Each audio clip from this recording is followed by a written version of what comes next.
Ya, ini Sarah Gilbert, teman-teman, mendapat kejutan ya pada waktu dia diundang. Dia nggak tahu ya, dia merupakan penemu vaksin COVID ya. Dia dapat banyak sambutan dari penonton di sana. Baik teman-teman, jumpa lagi di channel kami Hargai Kehidupan. Berikut ini saya akan buat suatu video reaksi ya. Video ini bersumber dari Cokro TV ya, tentang penemu vaksin COVID-19 ya, yang ditemukan oleh seorang warga dari Inggris ya, namanya Sarah Gilbert ya. Nah, untuk lebih lanjutnya bagaimana riwayat penemuan vaksin COVID ini, dan juga bagaimana sudut pandang kita terhadap fenomena yang terjadi terhadap masalah COVID, terutama di tanah air ini ya teman-teman, terutama juga dengan kegiatan warga kita, termasuk dari level tingkat bawah sampai ke pemain-pemain politik ya. Nah, baik teman-teman, kita saksikan saja video reaksinya ya.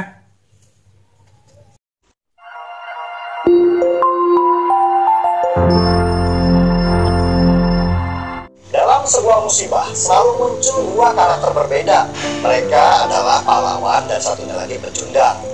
Dua karakter yang berlawanan ini selalu dihadirkan untuk kita supaya kita belajar memilih untuk menjadi karakter yang mana. Dan pemilihan karakter-karakter itulah yang akan membentuk karakter kita nanti di masa depan. Saya ingin bicara tentang karakter pahlawan dulu. Saya dan mungkin masyarakat internasional akan memilih orang yang sama, yaitu Sarah Gilbert. Sarah Gilbert yang berusia 59 tahun ini sejak SMA memang sudah minat untuk masuk ke kedokteran supaya bisa menolong banyak orang.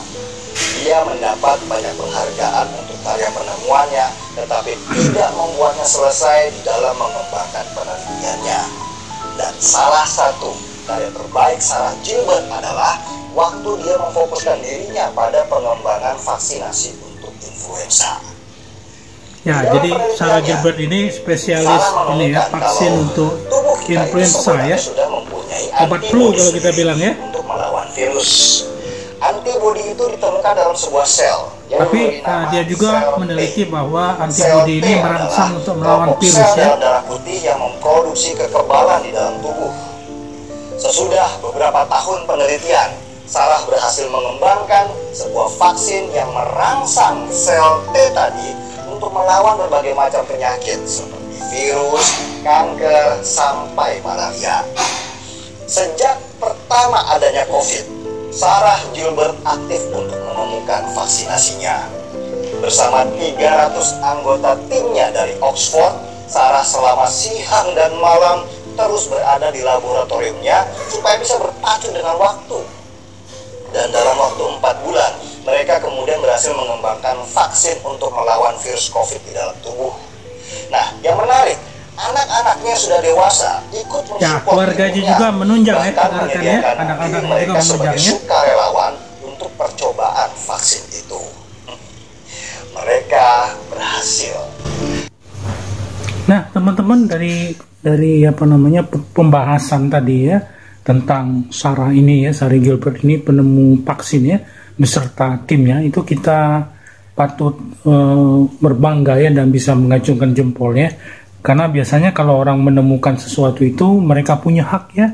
Saya kalau nggak salah hak royalti ya, dia berhak untuk dapat uang. Tapi kita lihat ya, dari sisi kemanusiaan dari Sarah Gilbert ini ya, dia melepas semua haknya itu dengan tujuan supaya vaksin yang ditemukan ini dapat dijual murah ya, sehingga masyarakat dan warga dunia dimanapun itu bisa mendapatinya ya, apalagi itu dibeli oleh pemerintah ya dengan harga murah, jadi tidak memberatkannya. Dan ini suatu tindakan yang terpuji dari Sarah Gilbert ya. Nah, ini perlu kita contoh ya di bidang-bidang kehidupan lainnya ya.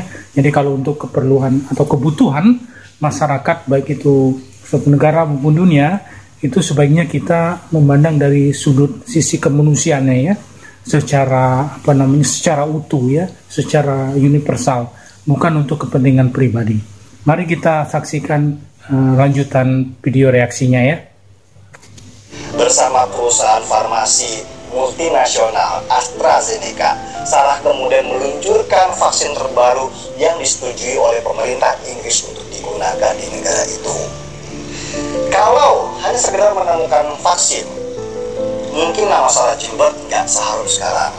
Yang mengagumkan adalah kalau dia sama sekali nggak ingin menjadi kaya raya dengan penemuannya itu.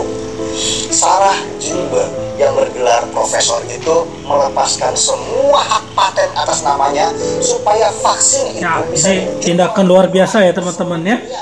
Dia bukan mikir bisnis ya atau untuk memperkayakan diri ya teman-teman ya.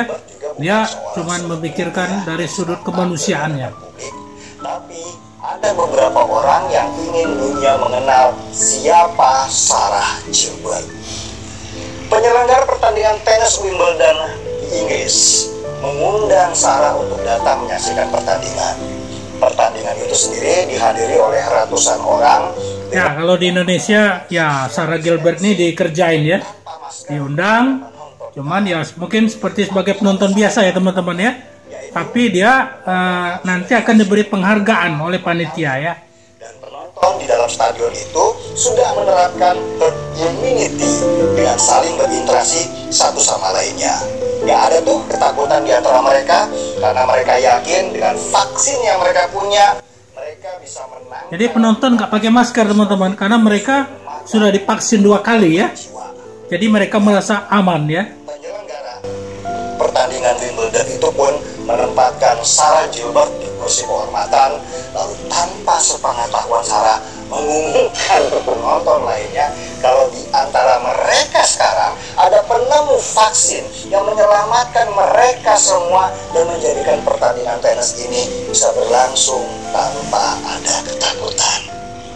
Penonton kemudian bertepuk tangan memberikan penghargaan dan penghormatan kepada Sarah Gilbert, orang yang selain berjasa juga punya sisi kemanusiaan yang tinggi dengan tidak mengambil keuntungan dari musibah.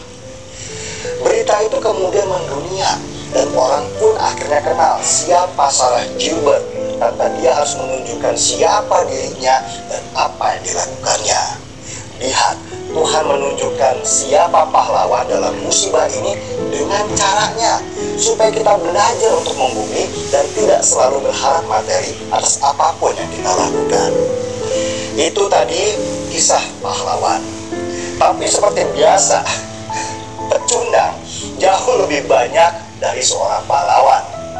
Pecundang yang kita tahu seperti di Indonesia adalah orang yang selalu memanfaatkan musibah untuk aduh, ini tindakan tidak terpuji ya teman-teman ya. Kita lagi susah sekarang malah berbuat hal-hal yang merugikan masyarakat untuk mendapat keuntungan pribadi. Ada juga orang-orang yang menimbun oksigen supaya bisa kaya raya dari hasil selisih karena barang menjadi langka.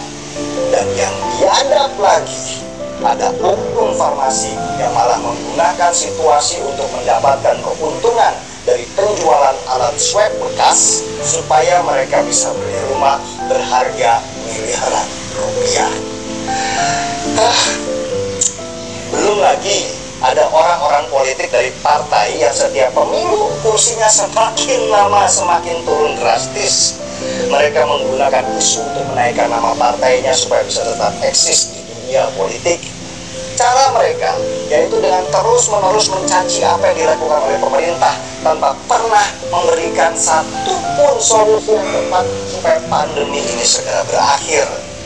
Buat mereka, pandemi itu nggak penting, karena yang paling penting adalah bagaimana bisa meraih dukungan suara karena dianggap pahlawan dengan modus nyinyir doang setiap hari, seolah-olah mereka lah yang paling berjasa terhadap negeri.